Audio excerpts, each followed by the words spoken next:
आप सबों को जय सु। चलिए आज का पाठ स्टार्ट करते हैं। आज है 13 जून शुक्रवार। आज का पाठ लिया गया है मत्ती रचित सुसमाचार अध्याय 5 पद संख्या 27 से 32।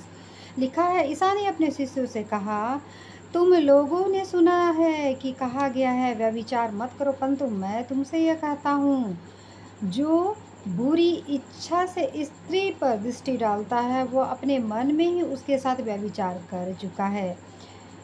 यदि तुम्हारे दाहिनी आंख तुम्हारे लिए पाप का कारण बनती है तो उसे निकाल कर फेंक दो। अच्छा यही है कि तुम्हारे अंग में से एक नष्ट हो जाए, किंतु तुम्हारा सारा शरीर नरक में ना डाला जाए।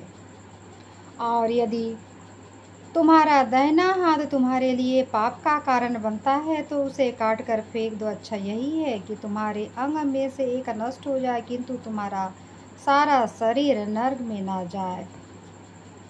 यह भी कहा गया है कि जो अपनी पत्नी का परित्याग करता है वह उसे त्याग पत्र दे दे।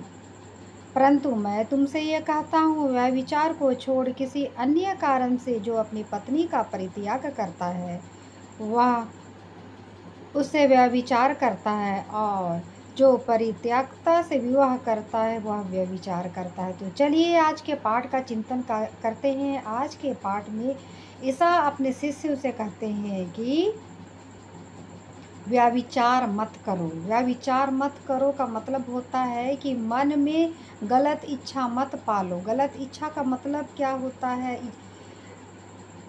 आप सभी इसके बारे में जानते हैं।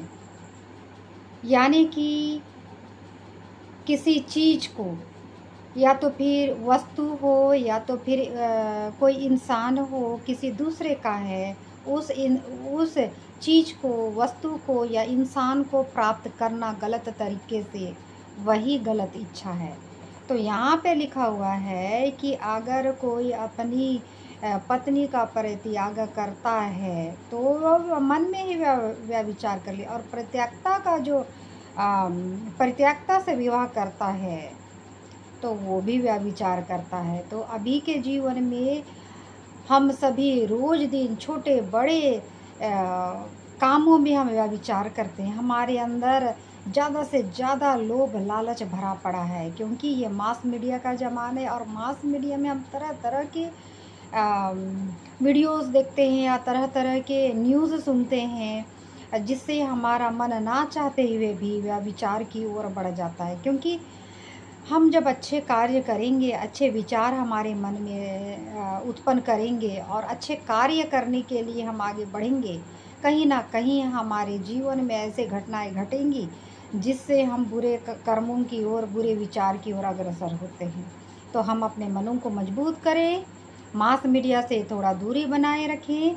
अगर आप मास मीडिया का उपयोग करते हैं तो ऐसे चीज़ों को देखने में यूज करें जिसे आपको शांति मिलती है, जिसे ईश्वरीय शक्ति मिलती है, जिससे साहस मिलता है, ना कि गलत कामों की ओर प्रेरित होते हैं। तो चलिए आज का पाठ कैसा लगता है, अगर आपको पसंद आता है तो लाइक शेयर और subscribe this video. Thank you.